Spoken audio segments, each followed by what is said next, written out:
The information shared in this episode is for educational and informational purposes only and should not be considered financial, investment, or legal advice. We are not licensed financial advisors.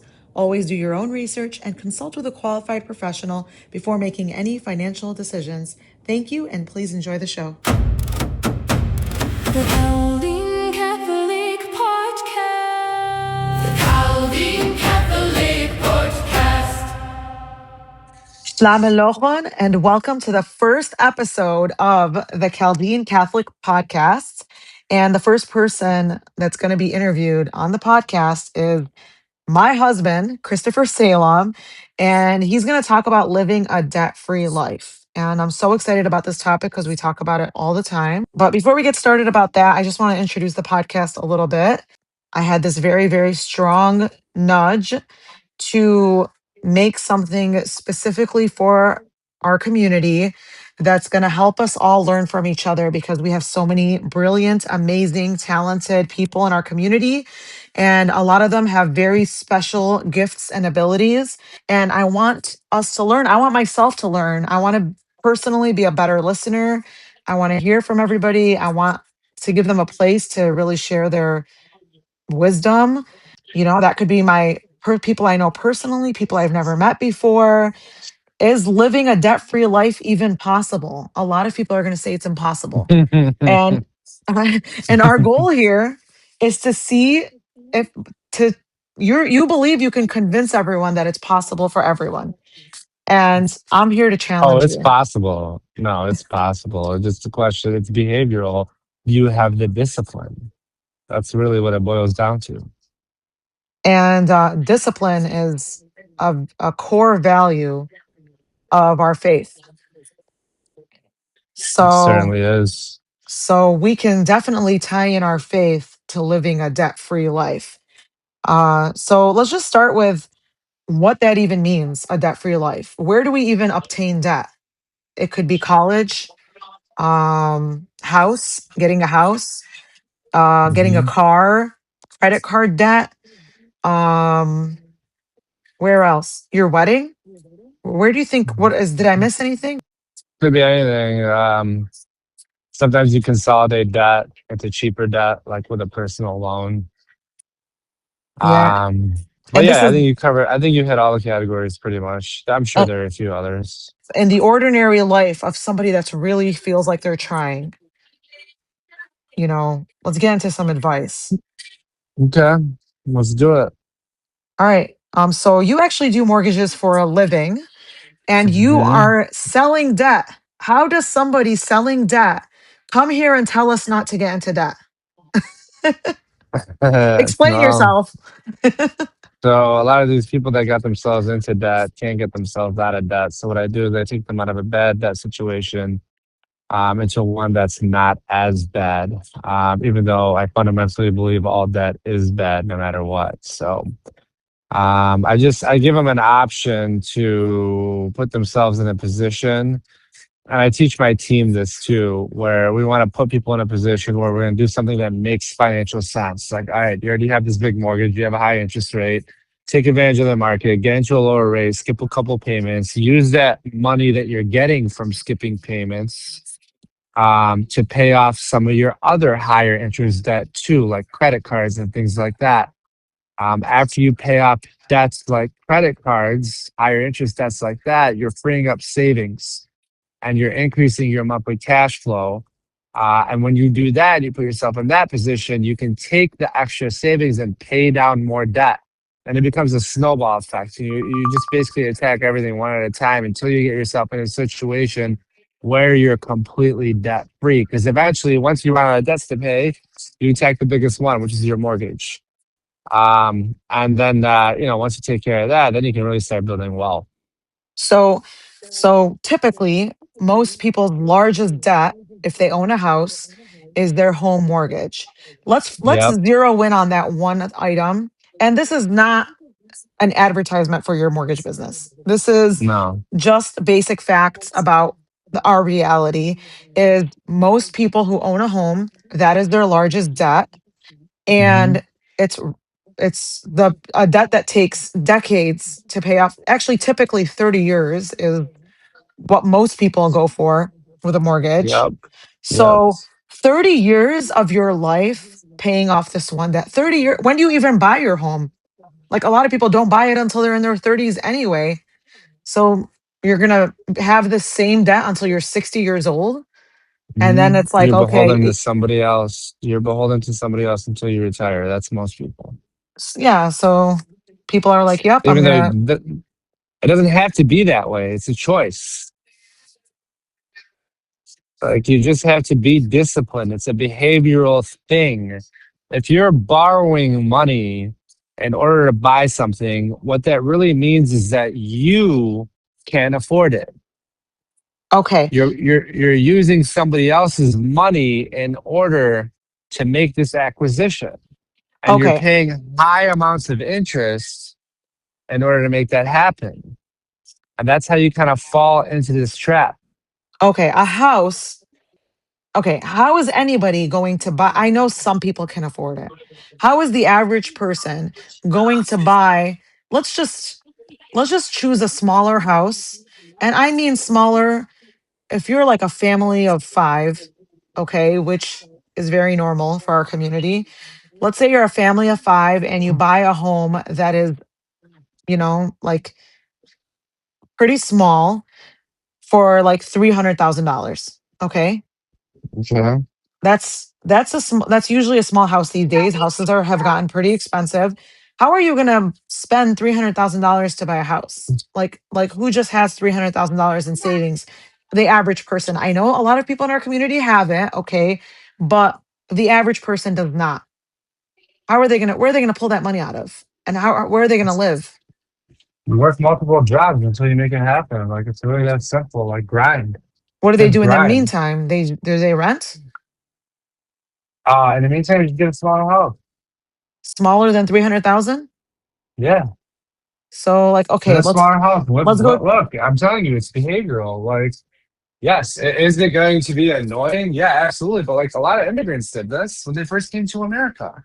Some people live like 20 people to like a 800 square foot house. Okay, let me And they all challenge you save money further. and they all work their butts off. And because they're in a position where they didn't have to make a payment, a huge payment every single month, they were able to save and build wealth quickly. So I'm not saying do it forever. I'm not saying put yourself in a cage for the rest of your life. I'm saying put yourself in a position where you're uncomfortable for a short period of time so that the rest of your life will be easier. Like some people can't even fathom that. They're, oh no, what do you mean? An 800 square foot house with 20 people? That's insanity. You know what? Yeah, it is for 6 months or a year or 2 years tops. Save money. Like you can get any kind of job you want here. You can freaking Uber and make 70K a year. You do that for 3 years, boom, that's 210 grand out of thin air. That's how Okay. you do it. It's simple. It's behavioral. It's discipline. Put yourself in a situation where you have more control over your money, but also more importantly, your behavior. Be disciplined. Live in a small spot. It's okay. It's not the end of the world. Yes, it's going to be uncomfortable. Yes, you're going to have to grind it out. Yes, you're going to have to share a lot of space with a lot of people. Yes, that might cause some friction between you and the family or whoever you're sharing the space with. But it is what it is. Like the rest of your life will be 10 times better. It's better than being beholden to somebody else that says, oh, sure, you want some extra cash? Here it is. But when you give it back to me, I want it back plus more. And It's slavery. before I drill further, because I'm just going to keep challenging you as much as I can until everybody believes that it's possible. But before I challenge It's you, possible. there's something that really shocked me when I was, um, learning about mortgages with you. That interest sounds small, but it's definitely not small. Like Mhm. they're like, oh my gosh, I have the most amazing interest rate. It's 2.25%. Oh, 2.25, that's nothing. And then when you actually look at the breakdown, you're paying an enormous amount of money that is way beyond what your house actually cost, Yeah, it pretty much ends up being like almost double what you paid which based is on 2.25%. which is so crazy. No one realizes. how much it sounds like a small percentage. They don't realize how much cash it is. Yeah, no, it's tons of cash. You have to sit down and actually do the math and look at what it's going to look like over 30 years. Most people ignore that. They just look at the payment. They're like, oh, okay. 1,500 a month. I can afford that. 4,000 a month. I can afford that. 3,000 a month. I can afford that. No, you can't afford it. The very nature of you having to borrow means you can't afford. You're using somebody else's money in order to make something happen. That means you can't afford it. You can only afford it with someone else's money. You can't afford it. Yeah. Okay. So, okay, let's say somebody really decides to struggle and gets finds the smallest place they could find for their 5-person family. And I mean, Mhm. I guess the real advice before I do say this would be, before you build that whole 5-person family, you've already started making smart financial decisions, right? Yeah, yeah, yeah, And for sure. Don't put yeah, yourself like in that position. yeah, But if like you're when in that position, you can still get yourself out. yeah, like when you get married, when it's just you two, before you've even had a child, you do not need an enormous house. And this is not to dog every single person we know, right? Like I'm we not dogging love, anybody. yeah, I'm this not is thinking about anybody in particular. All I'm talking about is math and behavior. That's it. That's all this is about. This has nothing to yes, do with people. exactly. And it's never too late to adjust. And we can talk about different ways to do that. But I want to go back to the scenario. Okay, let's say somebody does have a family of 5 and they've decided that they're going to live in a $150,000 condo with 3 bedrooms. They're going to make, I mean, condos have 3 bedrooms. A lot of them have 2 bedrooms or 3 bedrooms. It's totally possible. They Two also have basements. Okay, basements. so They can make a have two room in the kids. basement. Yeah, they can have 2 kids in a room. I mean, it's not that horrible. From my life experience, when we were kids, the hardest part was sharing a bathroom. That's where we fought the most. But Okay, yeah, builds character. You okay, get let's closer too. say they're going to do it. They decided, all right, we can do this. We're going to start with a small place. We're going to listen to what Christopher Salem told us so we can live a debt-free life with our family. Mhm. And they don't even have the 150,000 extra to spare. Let's just say they don't. How should they start? Simple. In this economy, you can get a job and get to that point very quickly. Where should they live in the So, meantime? live in a smaller house. Smaller than Okay. 150,000? How, what is what Yeah, does that even exist? yeah. Get down to 100K in Warren. In Warren, there are a lot of houses in Warren that you can get for 100K. Okay, let's even say even that is a lot. You're saying they have to pay cash no matter what in a house? No, look, if you don't have the money to buy a house right now, then rent. And by the way, if you don't have the money to buy $100,000 house, you're not getting a mortgage either. Nobody's loaning you money. If you're at that point, what you need to do is you need to rent and then just start working your ass off every single day. 3 jobs, three Uber, and then 2 other things, whatever else you can think of, whatever else you can do. Okay. Preferably something with overtime. Because with overtime, you get time and a half. So even if you get minimum wage, you multiply it by 1.5 once you cross that 40-hour threshold. Okay. Bust your ass. That's what you got to do. Okay. Grind it out. And again, I want to emphasize something, okay? For the people that are listening, they might think, oh, well, am I supposed to do this forever? No. Do it for a few years, 2 years, 3 years, 4 years, while you're young and you're able to do it.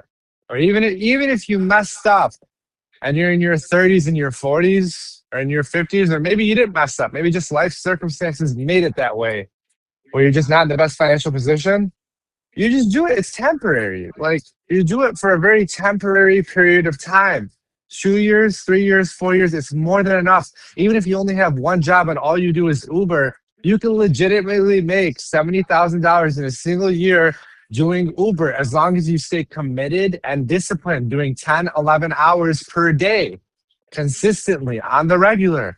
You work your ass off, you'll get that money, you'll get to 70K within 3 years. You have 210,000, and that's all 1099 income. So you can write off a lot of expenses and keep your taxable amount owed as close to zero as possible if you have a good CPA. Okay. That's how you And, do it. okay, so this is really good advice. Let's say somebody is in the earlier stage of their life. Maybe they're still young, they're still in college. They can prepare before they even meet that person and get married and start a family by listening to the advice that you're providing. I think that they could get on the right path to a debt free life. But talking about people in college, um, I mean, class costs have gotten insane. The cost of school is crazy right now. It's crazy. Well, It's the cost of a small house. It's actually the cost mhm. of a small house. That's how crazy the cost of school has become. And, you know, sometimes somebody really actually needs to choose school to get a No. career. Yeah, that's fine. You can do a trade school, number one. So that way you're only focusing on the important classes that are going to make you money.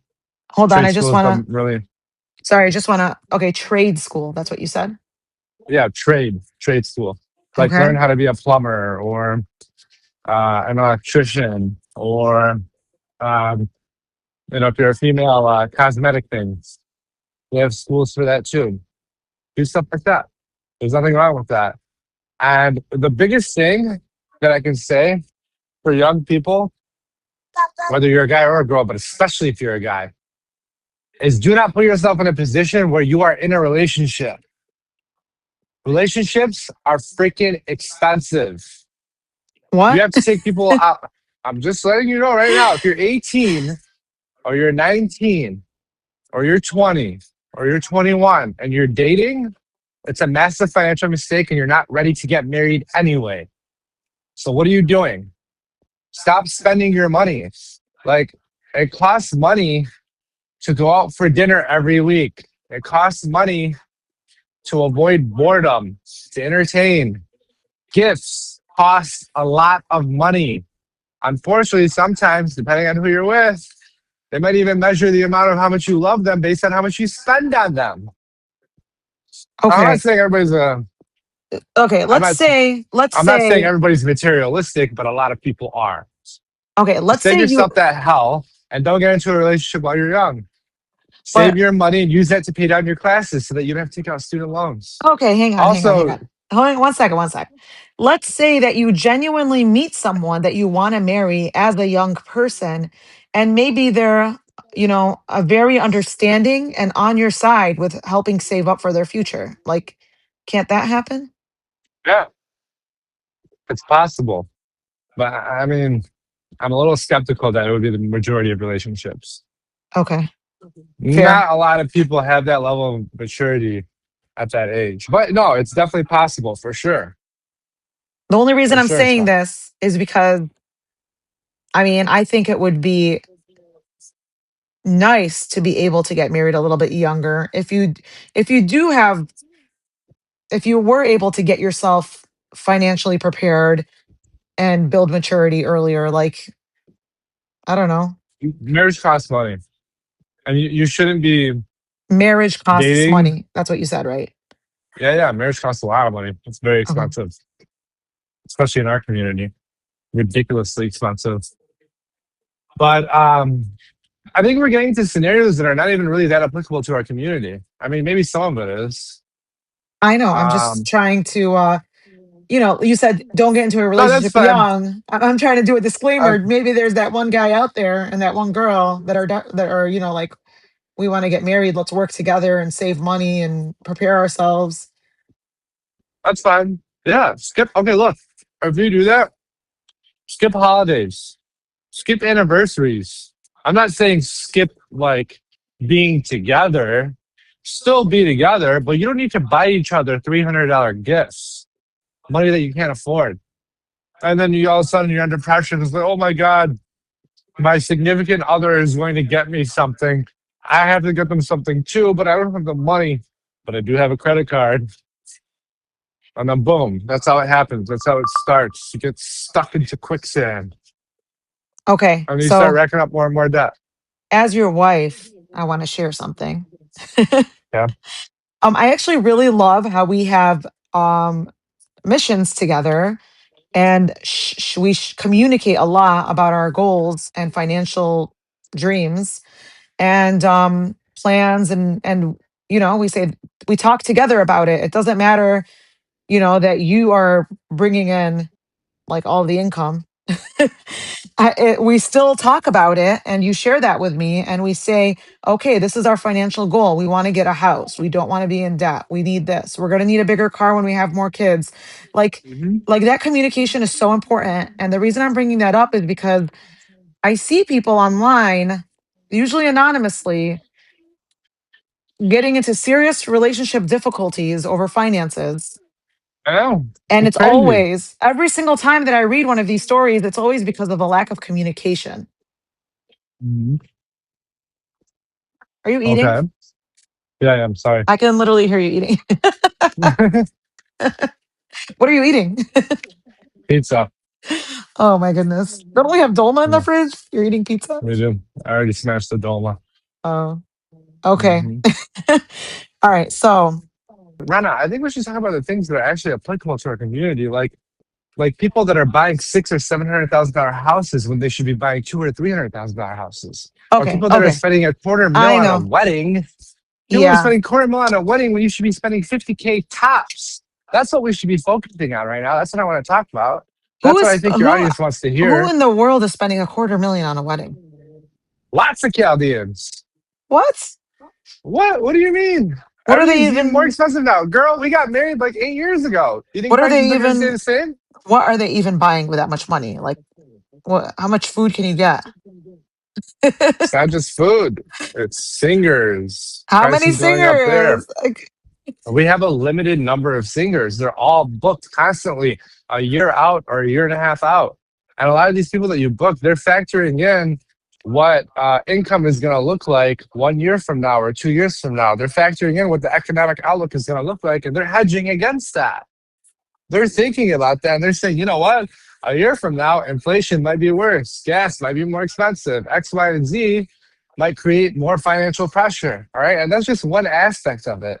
And then you have some people that are just blowing their money and wasting it because they think they have to. Like my favorite one, flowers. Oh my God, the biggest curse that ever existed in our community has been flowers. Such an innocent and delicate and beautiful thing has turned into literal torture and stress and an infinite source of cortisol for our amazing Chaldean youth that unfortunately get sucked into these unrealistic expectations of, oh my God, I have to have a jungle of flowers at my wedding in order for me to be socially accepted and respected. Let me just tell you something, okay? I've been to a million weddings at this point. Whether you have a lot of flowers or you don't, people are going to talk shit about you. And I'm going to give you two scenarios. It's very simple, okay? And to be frank, I haven't heard anybody talk shit about not having a lot of flowers, by the way. But I'm sure those people do exist. So just for the sake of being thorough, I'm going to include them, okay? But I'm not even going to explore that right now. There are some people like me in particular, and I'm not saying I talk shit, but this is what I believe. There are others who do run their mouths who share the same belief as me. I don't run my mouth about this, but there are others that do. Okay, and I'm going to describe it to you. When you have a big, gigantic flower display right in the middle of the table, it really interferes with the social aspect of the wedding. And that to me is the primary purpose of it. Everybody gathering in one spot, every important person that ever existed, and every chapter of your life from when you're a kid all the way to an adult and everything in between. Everybody gets invited and they're sitting down at a table. You sit down, you put all this thought into who needs to sit next to who so that they can have a good time and have great chemistry. And then what do? You stick a freaking tree right in the middle of them so they can't even talk to each other. They can't even see each other. What the hell is that? What are you doing? oh my What are gosh. you doing? Why? Why? Why? Because Why is you this want what you happening? want is for people to sit there and say that's a pretty tree, and that's the But topic of conversation. it's not. People get annoyed and they talk shit. Yeah. Okay. Now, me, I'm not the type of person that will talk shit at a wedding to other people because I know that even if you make a stupid decision like that, It's unfair because you're dealing with a lot of things are going on. There are a lot of social pressures. So I understand it and I sympathize with it, despite how uh, Just say it. crazy it is. Okay. Crazy. You just spoke with yourself. Okay. I did. I felt I heavily filtered Okay. myself. Okay. Okay. Yeah. That is a great point. I went to a wedding that did have flowers, and they had these really, really skinny flower vase centerpieces where the flower was lifted up really high and I could see everybody at the table. Okay. Okay. Good.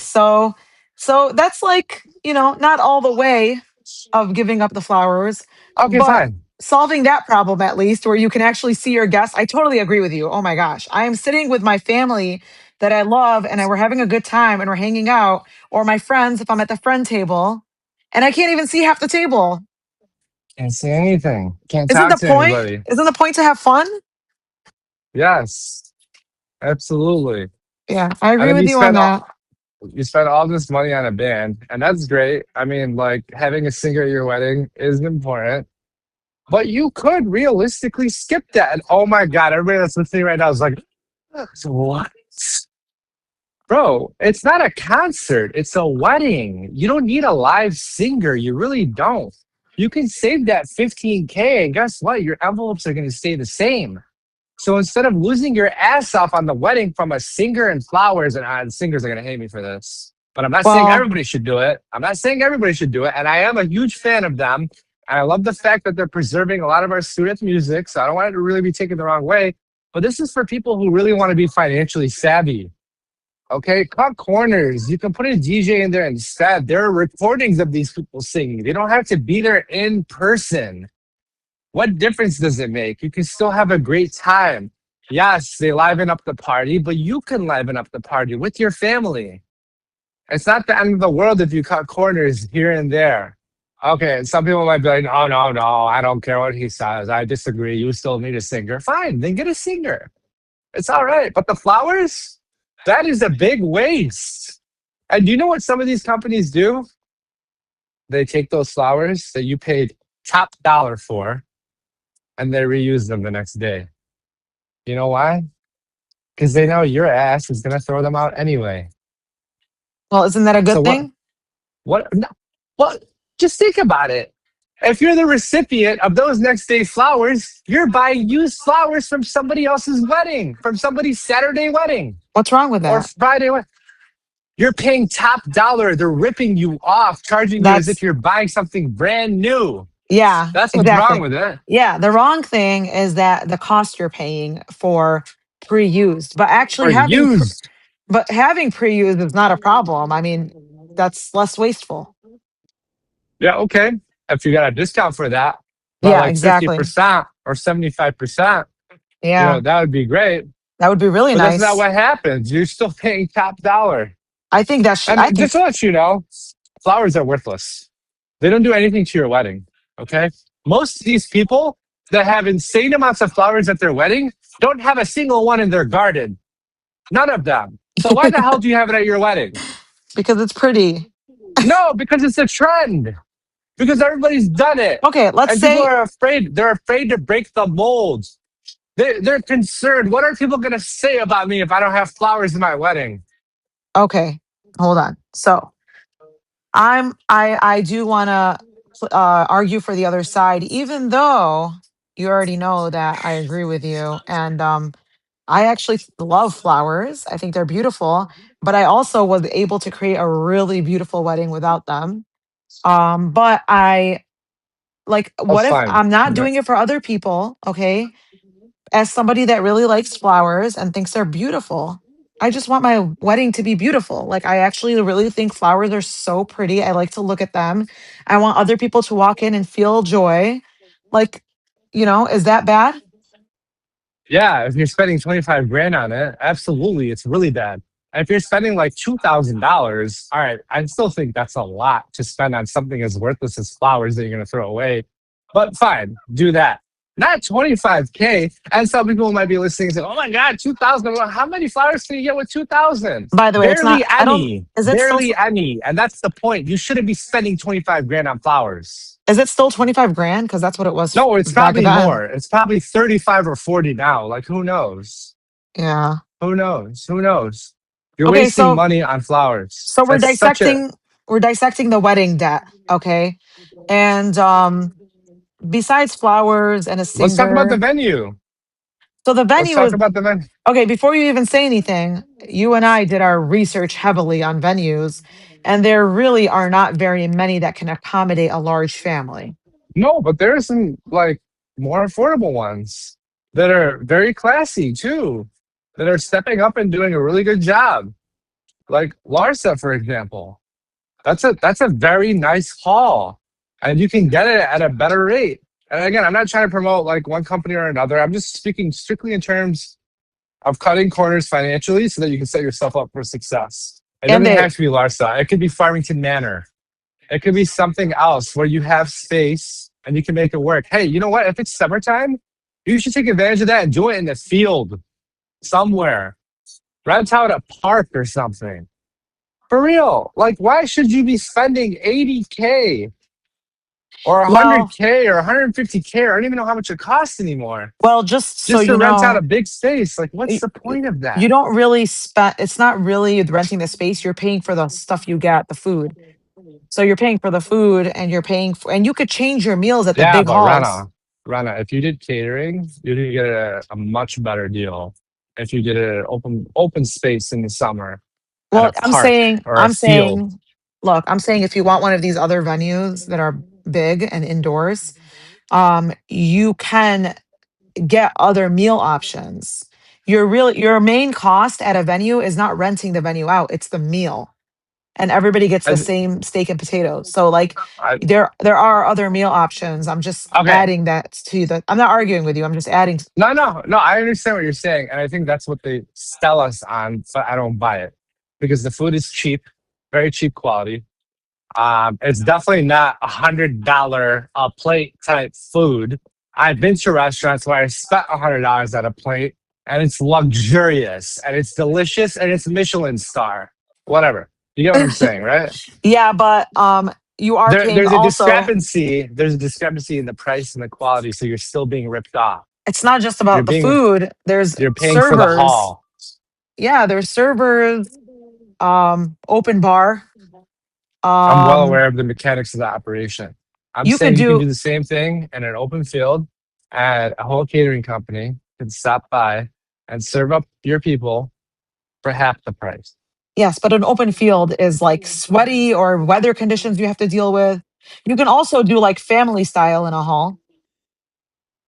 Okay, look, I'm not saying that you should be doing a haul or not doing a haul. All I'm saying is that there are acceptable alternatives if you're dealing with financial pressure. Okay, Okay. because a lot of these people are going to come to your wedding and drop envelopes, and that envelope can be used to get you that $300,000 house debt free without a mortgage. So you can You set know yourself what? up for success. And what's the big deal if somebody gets sweaty for a day so you don't have to slave your ass off for a 30-year mortgage? You know, if Explain to I, me, what's the big deal? as a wedding guest, I think I would be really happy knowing that my envelope is going to help start your life rather than pay for the event I just attended, right? Yes. As a Yes. And guest. I would be willing to go out in 80-degree weather in a suit and sweat my butt off if I knew that that one day of temporary discomfort is going to relieve you of 30 years of stress. And mind you, when we're attending a wedding, it's our family or our friend that we care about.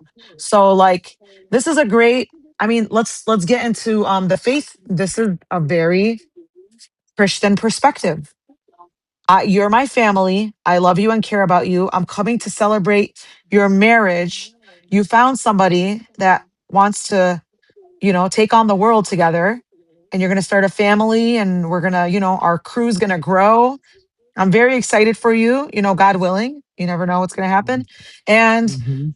um I I know it's a small amount, you know, you give what you can to everybody, and I hope that this can help you start your life.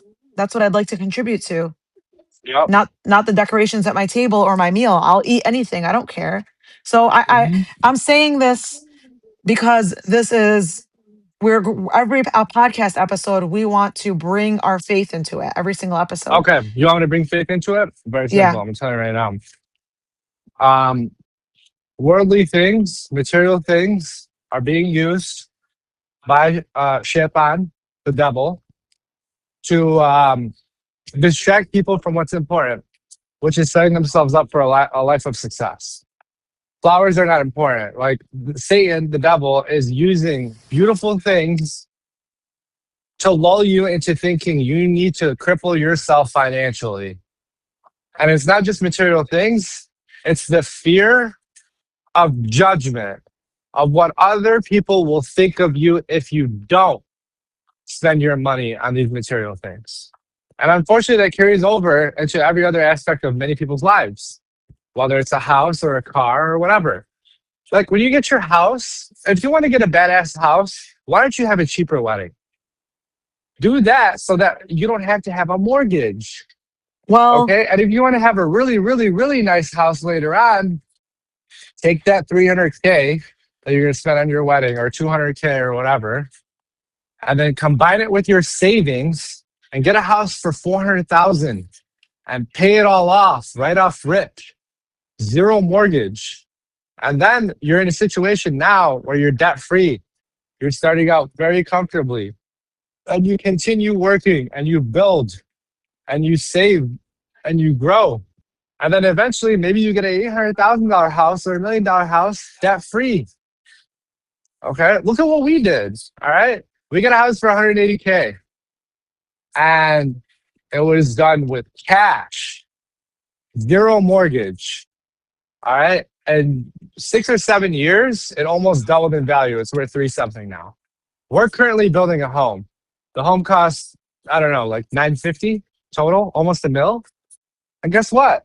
We're doing it without a mortgage. You know why?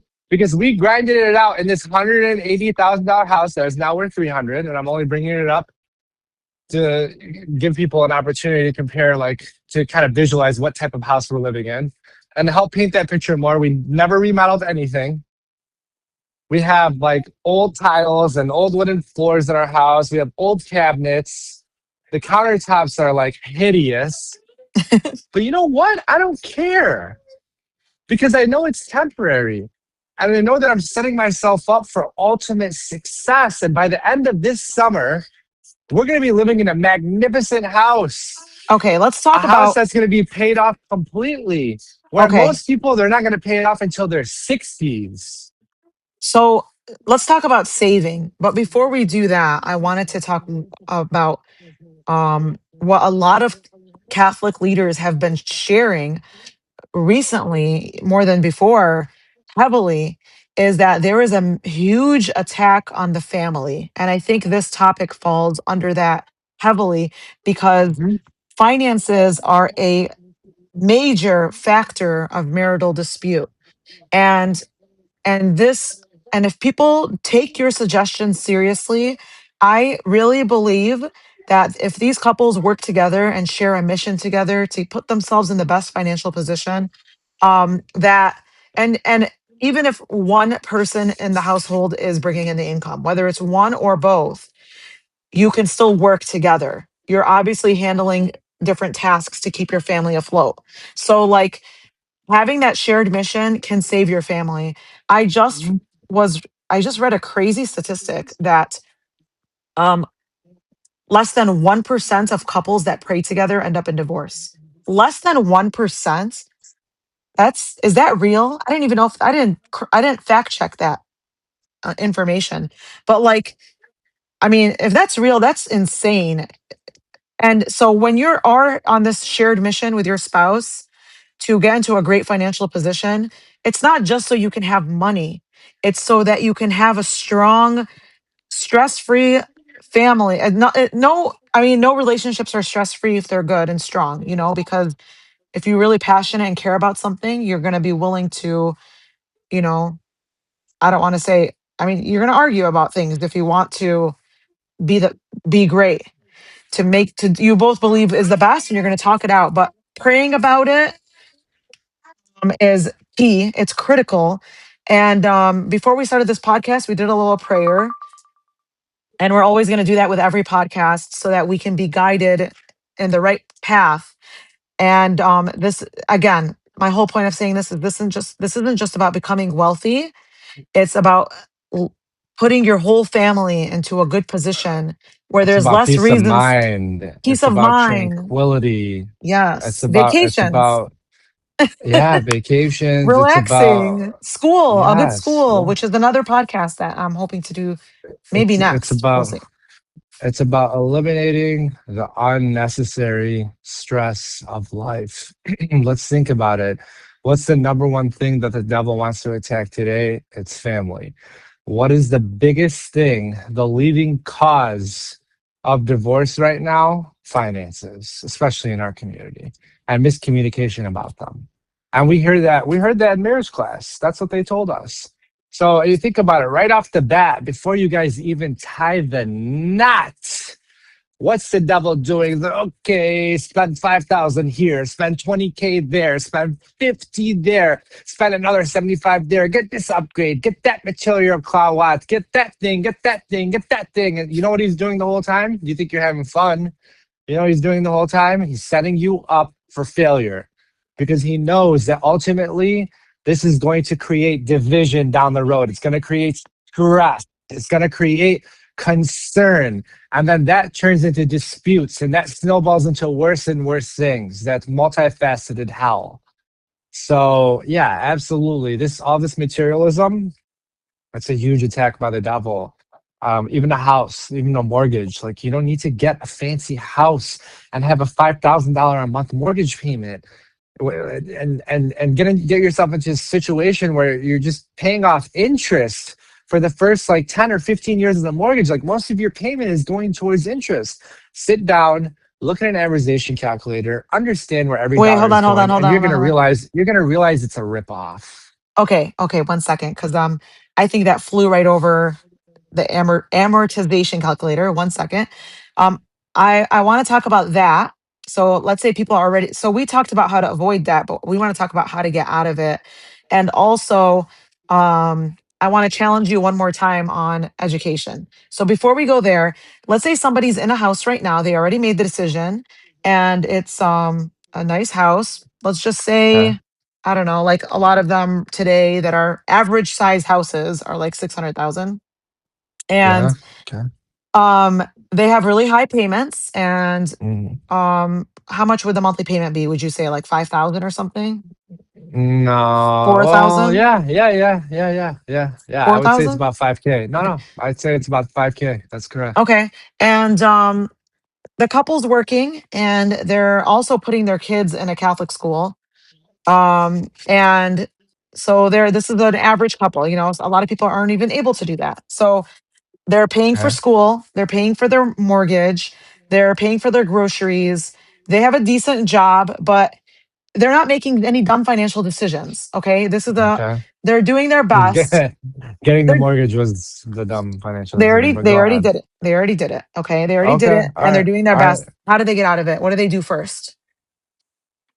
Outwork what you spent. Start there.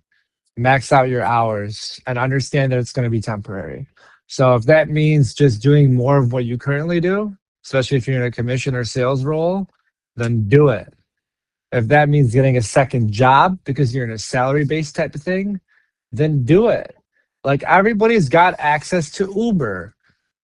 Uber if you have to. It's extra money. Use it to pay things down. Work harder. All right. I keep using Uber as an example, but it can really be anything. It doesn't just have to be Uber. It can literally be anything. And I'm sure with ChatGPT, lots of things to be accomplished. All right. And if you don't want to do any of those things, then you can stack the odds in your favor by coming up with some kind of side hustle, and you can talk to ChatGPT about that. ChatGPT is like a freaking magic wand. Your only limit is your imagination. So just type in what you want to do, and it'll help you figure things out. And if the first answer you don't like, just tell it why you don't like it. It'll keep tailoring it and tailoring it and tailoring it based on what it thinks you like until you finally hit that sweet spot. So Okay. figure something out. What Get more is money. what is an okay, so get more money, yes. What is an amortization calculator? What is that? It's Amortization. basically, Amortization. Am I saying it right? yeah, Okay. yeah. So Okay. it's a fancy way of saying mortgage calculator. And basically what it does is it shows what portion of your mortgage payment goes towards interest and what portion goes towards principal. Interest is the money that comes out of your pocket that just vanishes into thin air. Principal is the money that comes out of your pocket that actually goes towards reducing the loan amount, the money that you borrowed. So it shows you a breakdown. And a lot of people think, for some reason, they just assume it's 50-50 right off the bat, but it's not. In the beginning, you're paying like 90% of it towards interest. So, like, let's say you have a $5,000 payment. Of course, some of that goes to taxes and insurance. Well, let's just put that aside for a second. If it's just 5,000 of strictly principal and interest, I would say maybe three or four, maybe $500 is going towards principal, Yeah. which means And you're what barely and paying down your loan. And think about that now. Think about that now. Okay, when the market drops and you want to give yourself some relief and you want to refinance, what happens to your amortization schedule? You reset back to 30 years, and even though it feels like you're saving money, what's happening in reality is you're putting yourself back to square one where more of your money is being spent towards interest than it is towards your principal. Gradually, over time, the longer you stick with your mortgage, the more that changes. And once you hit the 15-year mark out of 30, it truly becomes an even split of half of your payment goes towards principal, the other half goes towards interest.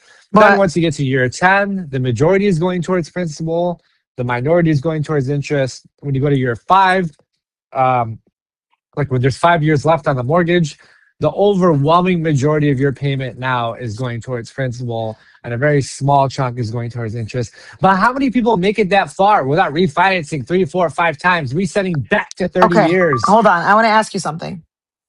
What? Okay. Isn't it still better? Is it still better to lower? I know you're resetting. Okay, let's clarify one thing. When you Before I Yeah. ask that question, when you're paying money towards principal, you're not Hmm. losing a single penny. When Yes. your payment goes towards your house, you still have your money. It's just in the shape of a house. It's You're still Yeah. saving your money. You can save your money in many ways, and that's the last topic I want to end with when we get there is Uh different ways to save your money, intelligent ways to save your money. But before we get there, huh. you're saying every time you refinance, you're starting over by paying most of your payment towards interest. But Yes. Yes. Yeah. is it better still to lower your interest rate or not? No, what you should do is you should lower your interest rate and then keep your term the same or reduce the term. That's how Okay, you avoid that you trap. mean you mean like if you have 15 years on your mortgage and you're going to refinance, you make sure it stays at 15 years. Yes. You don't stretch it Okay, back out to 30. okay, Yeah. So okay, or even if you started out at 30 and you paid down 3 years, now you're at 27, make sure you put yourself in a 27-year mortgage. Do not reset back to 30 okay, and ever. from my experience working with you in the past is most people don't do that. They go back to 30. Why? Why do people choose 30? Because all they care about is the short-term gratification of maximizing their monthly savings. They don't care Okay. about that. They're not living for the future. They're living for the now. That's the trap Okay. that every person falls into. Oh, I'm going to save $500 a month now. Perfect. Oh, if you cut it down Oh, to 27 years, it's going to reduce my savings to 375 a month. Oh, that's not as much fun. I already thought about what I can do with the 500. Could have got a new car. Could go to the dinner extra twice every single month. so everyone's Um, thinking monthly. So that's the biggest problem is everybody thinks short term. That's the biggest problem from the beginning of this podcast yes, episode yes. until All I'm now, talking about, short term thinking. yeah, well, yeah, because I'm talking about only two things right now: behavior and math. That's it. Behavior and math. Behavior and math. Simple. Okay. You need discipline. You got to control your behavior. You have to make yourself less inclined to give into temptations. And The you and I, devil wants you to reset back to 30. The devil wants you to do that, to make life harder when you're 60 or 65 or 70. You'll never escape it. It's quicksand. You just get sucked in more and more and more and more and more. Even when you think you're making a smart financial decision by trading a higher rate for a lower rate, somehow you end up getting screwed because you reset it back to 30 years. Don't Yeah. reset it. Keep the term the Okay. same or shorten it if you can. That's the real play. Take the savings that you're getting, and then instead of putting yourself back in a 27 year, put yourself in a 22 year at the same payment. You also said in, in another conversation with me, you could pay extra every month, even if it's 100, every single penny that you pay extra each month on your house payment is still your money. It goes towards the principal Yep. and Goes you'd towards and, principal. and you pay less interest over time. Such an important thing to get yourself out of debt if you are in debt. And all you have to do is outwork what you've spent. Make extra money and then make extra payments. That's what you got to do. You got yourself in this situation. Don't just be chill and casual and say, oh, okay, this is normal. Like, imagine the insane amounts of propaganda and brainwashing it took to convince everybody that this is normal. This is not normal. This is stress, a lot of stress, and you're trapped and you're stuck and you're in this box and you can never break out of it. And people just go with the motions and everything is fine. Like, have you ever wondered to yourself, what does it feel like if I ever got brainwashed? Newsflash, you are brainwashed. If you're in debt, you're brainwashed. If you're in debt and you think, oh, it's because I can afford a $5,000 a month payment, Okay. it's not true. You're brainwashed. You can't afford that. Again, based on what I said earlier, the very nature of having to borrow means you can't afford it. You have to use someone else's money. Okay. So I want two more topics before we end. So one of them I want to go back to education and two is how to save your money. But before we do that, I think you're giving everybody some really tough love because you care about the community. You wanted to do, I mean, you and I had another conversation that I would love to do another time. It was about AI. It was such a good conversation and you're like, no, this is more important. I want to do this first. So we'll talk again on AI, but and that's another way that you believe you can help a lot of people succeed. But you said this is step one of the conversation. Yes. So what if somebody genuinely like has a true passion to become a doctor? Like it's their calling. They feel called to be to be a doctor, and I'm using doctor because it's one of the most expensive fields that you could get into, and they just feel like it's the only thing that they're meant to do and they don't have all the money to do it. Should they not get a student loan? I mean, number one, work your ass off to get a scholarship and get somebody else to pay for it for you. If you can't do that, then you have to make a choice. What's more important to you, passion or profitability? And there is no wrong answer to that question. If you truly believe that your calling is to help sick people and save them out of pain and misery, and you're willing to sacrifice your financial success in order to make that happen for a very long time because you have very expensive student loans, then do it. That's actually a very honorable thing. But if you think you're going to do it because it's going to get you a really good career and it's going to give you a big name and it's an ego boost and it's a financial thing, like I'm just here to crush that dream right now because it's not. You can make a lot more money doing sales, a lot more money. Yeah.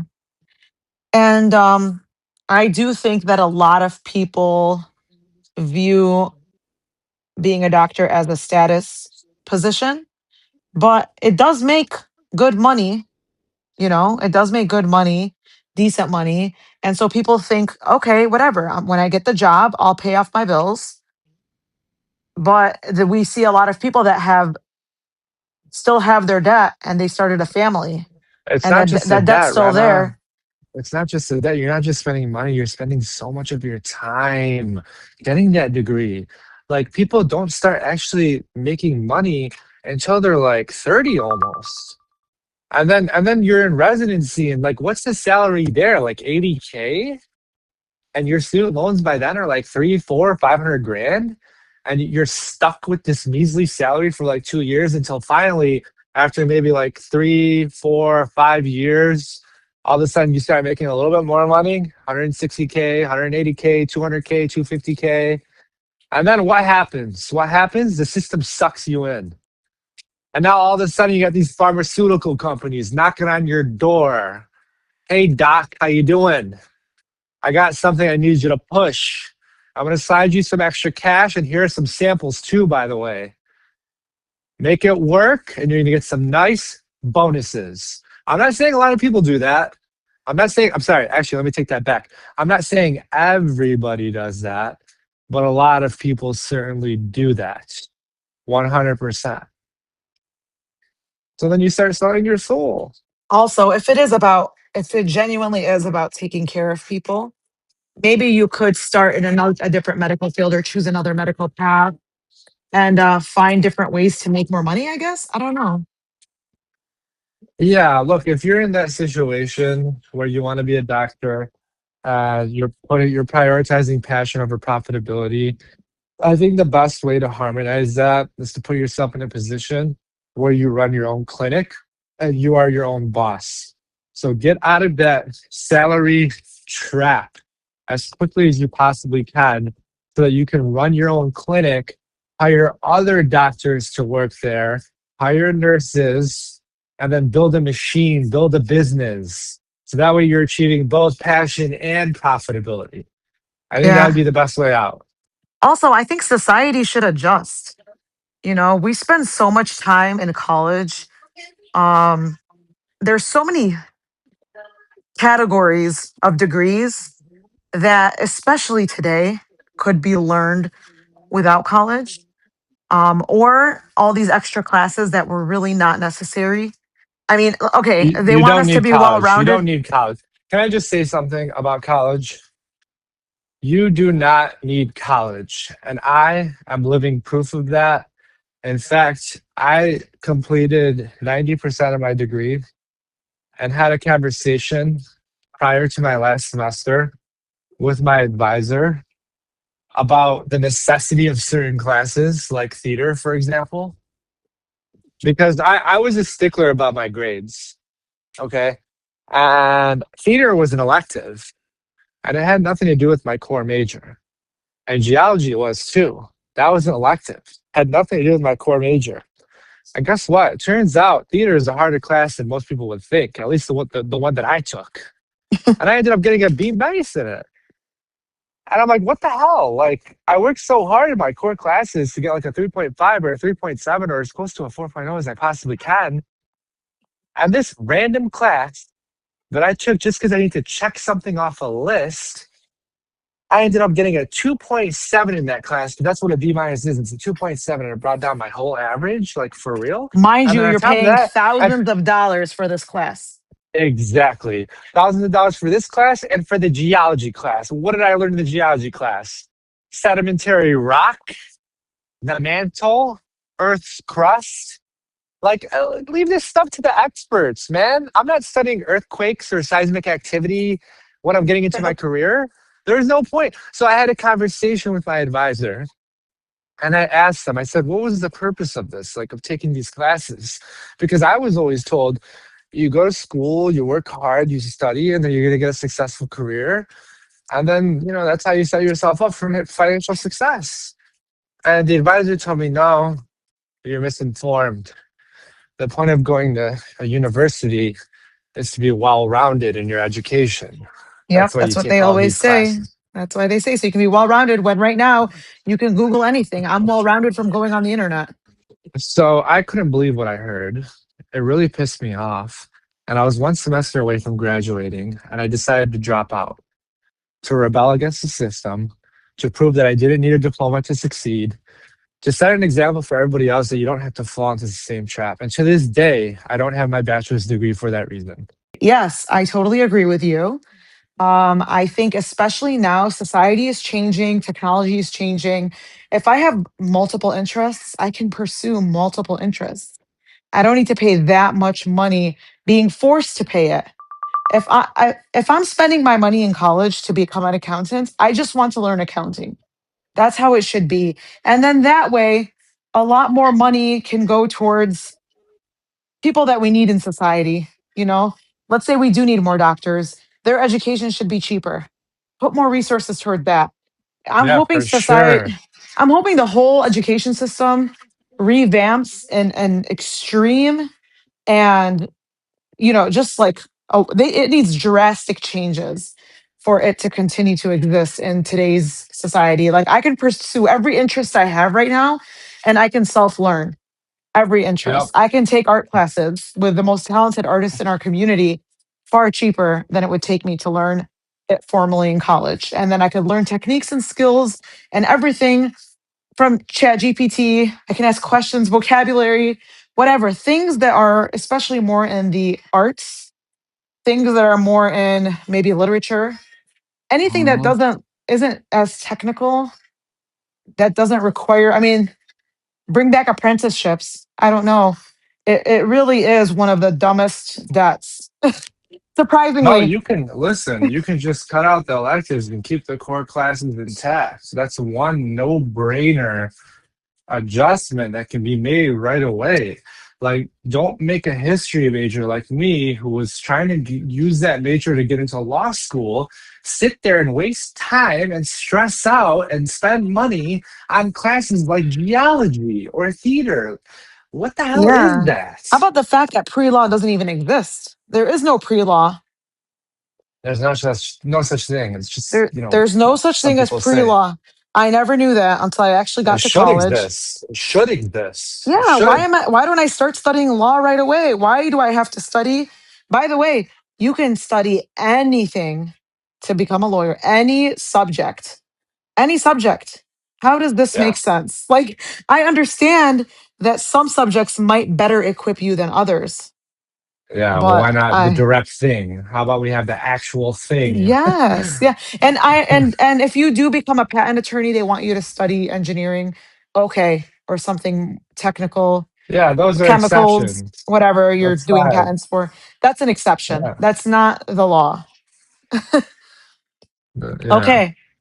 All right. I think a lot of people are going to feel very passionately about that part of this.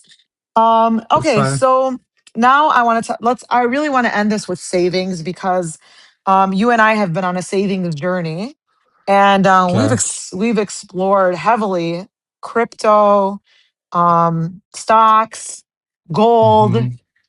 Yeah. real estate. I know both of my brothers have different interests. One of them likes to invest in farmland. So, like, there are a lot of, oh, my other brother is into different precious metals, Uh, not just gold. So, like, there are so many ways to store your money so that it yeah. grows in value. What would you say is the Yep. worst way to save your money? The worst way to save your money is to Y- keep it in a bank account. That's the absolute worst way to save your money. If you just let it sit in a bank account, And because and would at you that agree point it's most people do losing that? value. Yeah. Okay, so Yeah. most people save their money in a bank account, and Chris is Yeah. saying that is the worst way to save your money, and you're saying So because it, absolute. Let me explain why. Okay, there's a plus and a minus to this epiphany that I'm about to share with everybody. Okay, so the minus is inflation. All right, if you keep your money in a bank account, you might have $100,000 in there, but after 1 year, that 100,000 is actually going to be worth 98, assuming inflation is annualized at just 2%. And it's been more recently, three, four, I mean, in some years, 5, 6% after they printed all this money in the COVID era. So if you keep your money in the bank, it's so bad. Like the subtraction part of it, the minus, like that, it's inflation. It's eating up everything you worked for if you just let it sit there. And yeah, sure, your bank could give you like $25 a month in interest, but like it's nominal. It's not anything significant. On the flip side, what you can be doing with that money is investing it in different ways. So maybe keep what you need for a few months worth of expenses and then put the majority of your money into a highly liquid investment vehicle. Okay. And I'm going to explain what that means. That's just a very fancy way of saying put it somewhere else where your money grows instead of what I just described to you gets attacked by inflation. Put it somewhere else where it grows instead of getting attacked by inflation, but also gives you the ability to pull it out quickly, like a savings account. Okay, so for me, one of those things is mutual funds. And you should definitely have Roth IRA. And once you max out Roth IRA, you do traditional IRA. And once you max out traditional IRA, whatever you got left, put it in an individual account in mutual funds in the market. And the reason why is because if you put it in a mutual fund like the Index 500, for example, the one that I like in particular is called FXAIX. If you do that, what you're doing is you're setting yourself up to be in a position where you're investing in the top 500 companies in America, which oftentimes end up translating into the top 500 companies in the world. Not always, it's not a direct translation, but the point is you're putting your money in the most powerful companies out there in this country, and it'll usually grow by an average rate of 7 to 10% per year. So even though inflation is sitting there at 2, 3, 4, 5%, your money's not getting eaten away. It's doing the opposite. It's growing. And it's setting you up for financial success without you working for it. That's making your money work for you now. The amount that you save has now become your employee. Like that energy that you put into making that money and then storing it is now working for you, just like an employee would. And you're making residual income off of that. So Okay. anybody can do that. Just take So money, put it in a mutual fund. It's one of the safest things you can do. This look, there might be some people out there, and I really got to say this, especially from the generation that brought us here. Okay, like our parents' generation, which is very ironic because my dad taught me all these things, and he's a big exception to this. But there are a lot of people out there in our parents' generation that believe, oh, the stock market is a big gamble. I'm not going to put my money in the stock market. I'm not a gambler. Well, if you're betting on individual stocks, yes, that's true. But that's not what I'm recommending. I think that's bad advice. You shouldn't do that. Anybody that tells you, oh my God, bro, look at this one. It's going to be the next Tesla. Or look at this one. It's going to be the next whatever. Like, that's the worst thing you can do 100%. But if you're spreading your money across the top 500 companies in America, that's a very safe bet. Because what does that mean? Let's say one of them drops off the list. Well, what happens? You still have 499 more that got your back.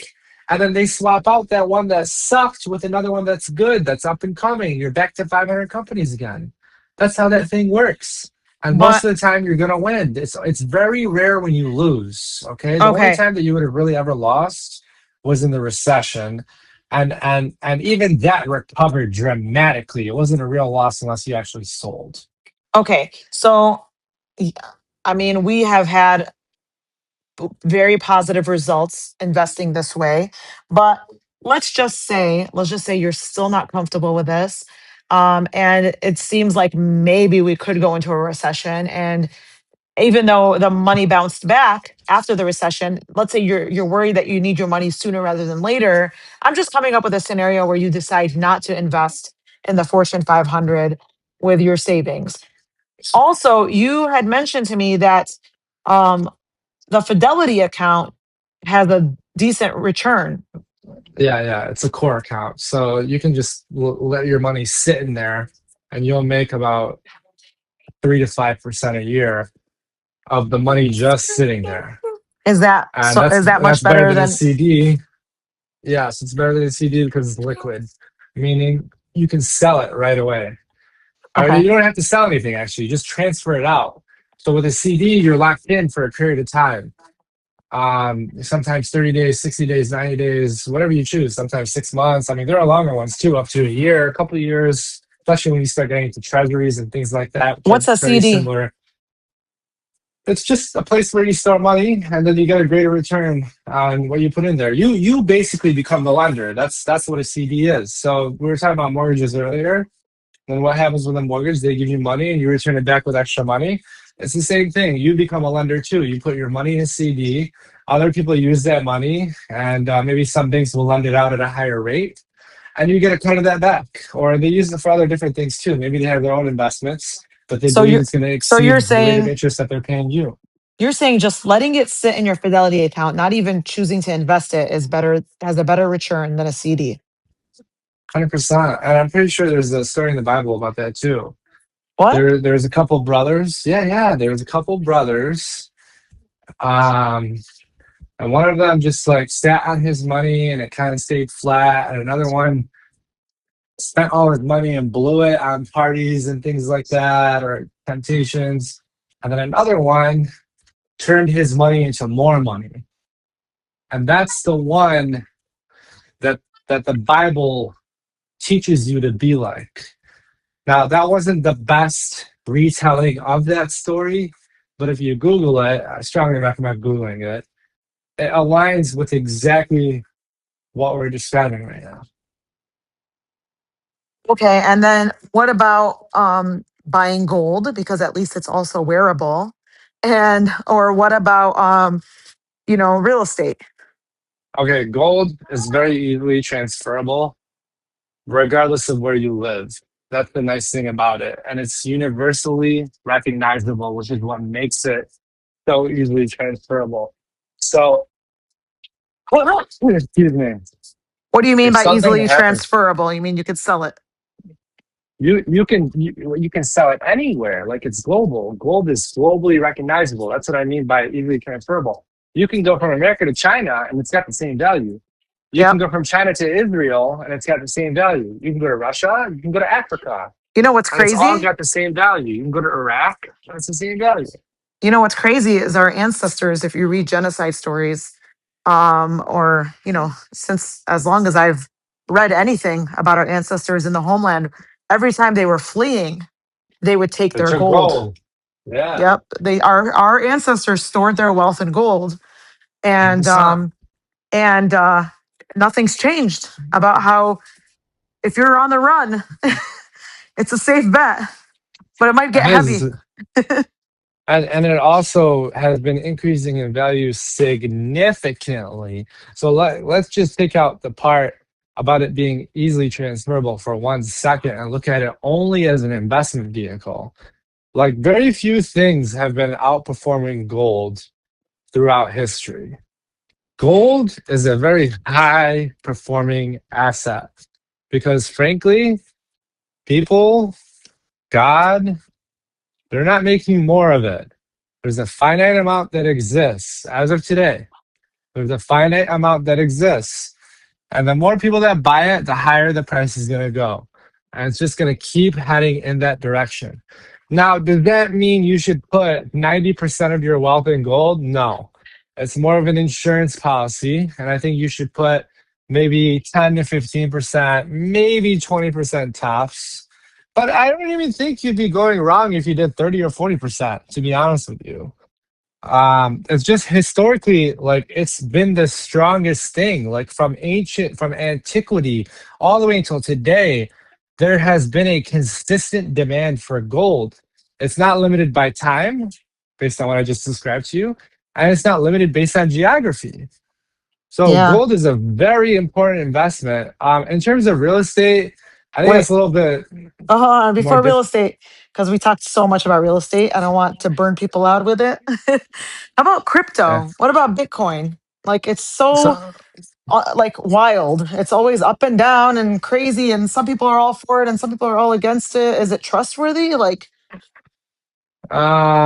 crypto is like the Russian roulette of financial instruments. the Russian roulette? So yeah, I mean it could really go in any direction. We've seen a lot about volatility with crypto. It is certainly a gamble. When you're in the middle of a bull market, what's a bull market? I'm going to explain to you right now. It's basically a market where everything is constantly going up and people are very confident it's going to continue going up. When everybody's raging and everybody's euphoric and oh my god, look at my investment, it's increasing by so much. I just put $1,000 in yesterday, now it's 1,200. I'm such a smart person. When all that stuff is happening, what you need to be doing, and as soon as you double it, you pull your initial investment out. And that's Take where a that lot money of out people and fail. yes, leave the profits in. Only the profits. Leave that in and let that grow. Let it do its thing. Why do you think That some way, people are unable? Why do you think some people have that plan? They go in there, they said, okay, I'm just going to use a small number. Let's say I'm going to put in $200 in Bitcoin because it's going up crazy right now. Everyone says it's going to keep going up. Now my 200 became 400. Why do people find it so hard to take out that original 200? Behavior. Like this, the whole theme of this conversation is behavior and Discipline. math. So, Uh, yeah, behavior, yeah, discipline. So they become emotionally attached. The emotions override their logic. They look at the numbers, they see it going up, they get FOMO, which is the fear of missing out, and that overcomes the logic. Like, Karet, you just doubled your money. Take the initial investment out. This is not going to be the last opportunity. What you're staring at is real profit. Take your initial investment out, leave the profits in. That way, you're not missing out fully and you're let's recovering. You're eliminating your risk. let's talk You're about making your risk go to zero. let's talk about how good it feels when you took out your original investment. like like we've been there. So like let's say we put in 200, that 200 became 400. Now you took out your original 200 and you're like, "Oh man, I'm back at 200. I was so excited I made it to 400." You have that feeling for a second, okay? Oh, my 400 is now 200 again. But Yeah. I didn't lose a single penny. Like how good does that feel? That feels great because you still have all the upside without any of the risks.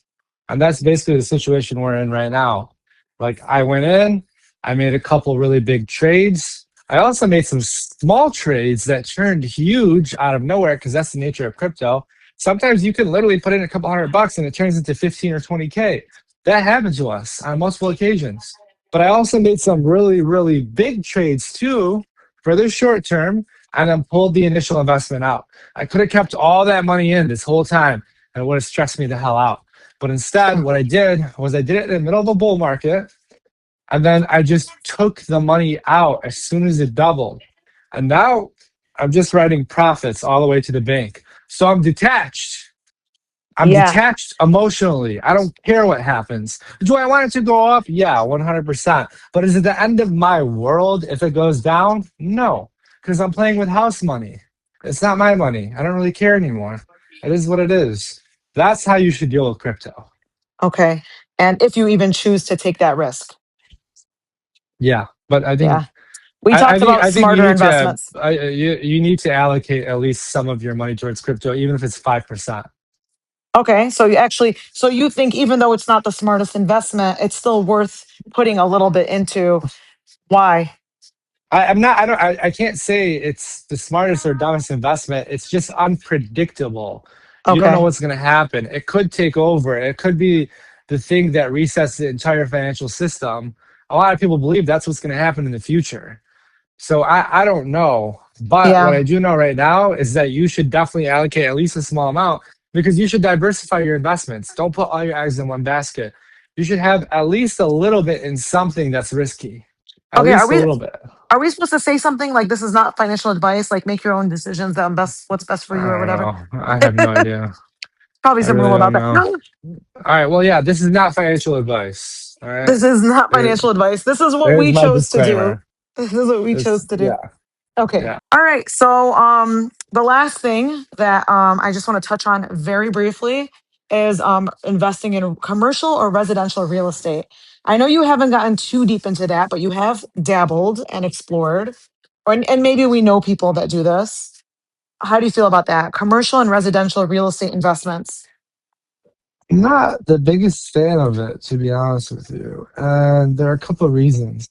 Reason number one, it's not as portable or transferable as gold or stocks. Reason number two, they require a lot of maintenance.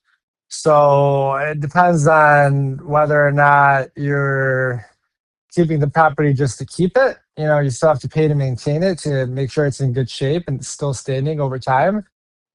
And then, I mean, that gets even worse if you have a tenant, for example. Um, so I'm not really like a big fan of that because if you have a tenant, then it's something you got to manage. And then if you get a management company, yes, they can deal with the brunt of that for you. But then if you look at the contracts that they set you up with, that's also a headache because there's different risks that they don't cover. And then all of a sudden, you might find yourself in a situation where you're dealing with a bad management company. And then all of a sudden, you're managing the management company.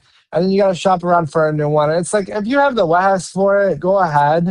And I feel like if you're building lots of wealth, you should have a couple of extra properties. If you have a business, you should definitely have your own space that's going to completely pay it off 100%. But like, you'll never catch me in a situation where I own like 30 to 50 houses or more. Like, that's not my goal. So maybe managing properties is somebody whose career it is rather than the ordinary person, right? Like somebody who Okay. has like somebody who has all of these resources ready to go and they've already figured out some kind of efficient way to manage all this. And we're talking about the ordinary person. Uh, Maybe, I don't know. Okay, so now if is there anything else you'd like to touch on before we close? um, you got to just sit down and conquer the obstacles mentally first before you do anything through actions. That's the biggest thing. So you got to prepare yourself and then accept what it's going to take to overcome some of these behavioral issues. And if you have a spouse, you have to sit there and talk this out with them too. You have to say, look, this is the short term price we're going to pay for grinding it out.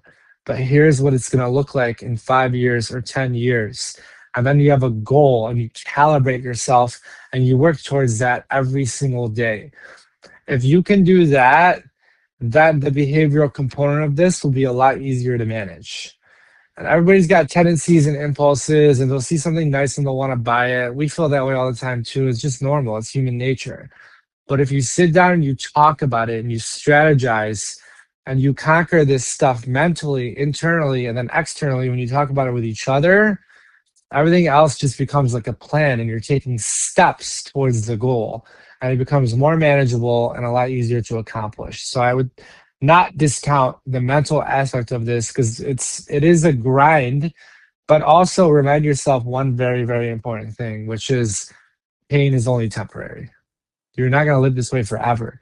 You're doing this right now while you're young so you can have the best possible life you can have when you start building a family and then you get older later on. Do it now while you can handle it. Excellent advice. Okay, so I asked you before we started to choose a Bible verse that you wanted to share. It doesn't have to be your favorite one, but just one that you picked out. What do you have? Yeah. I have, let me pull it up. I have Matthew 12:41. What it says is, the men of Nineveh will rise up at the judgment with this generation and condemn it, because they repented at the preaching of Jonah. And indeed, a greater than Jonah is here. So I like that for multiple reasons. Number one, Jesus himself, our Lord and Savior, the man that we revere the most, God, is citing us as a source of a good example of people who repented and turned towards him. He's putting us on a pedestal because of our ability to control our behavior. I think that has everything to do with what we talked about. It does, but not the financial aspect, but yes, the behavioral aspect, Yeah, 100%. yeah. So that's one reason why I really love it. I mean, he literally specifically pointed us out. And all of our people, the overwhelming majority of them are from Nineveh. In fact, we still have a very sizable population still living there today. Also, another thing that I love about it is that this verse validates Jonah. As you know, in recent years, for some reason, somebody decided to come out and be controversial about Jonah and whether or not Jonah is a real story or a mythical story. And I disagree with that heavily. And I always point to this verse as proof. Because if you believe that the story of Jonah is a myth, not only are you undermining Ba'utha, which is a very important fast that we practice every single year before Lent, not only are you undermining that, but you're also undermining what Jesus said, which right here in Matthew 12:41, he said, because they repented at the preaching of Jonah, and indeed a greater than Jonah is here, referring to himself, he being greater than Jonah. He's referring to himself. And if Jonah was a myth or some kind of fairy tale or something that's untrue, Jesus would not be saying that something greater than a myth or something greater than a fairy tale or something greater than untrue is here in reference to himself. That would not make any logical sense. So I think this also validates the story of Jonah, and it's another reason why I love it. Okay. I think that's a great choice. I think it's relevant to the topic too. It's relevant to us, who we are, literally our actual ancestors. So, good choice. Thank you for your time. Thank you all for listening to the first episode of the Chaldean Catholic podcast. I have a list of great guests that I cannot wait to bring on with all topics that are relevant to our lives. And see you next time. Pushu Bishlama.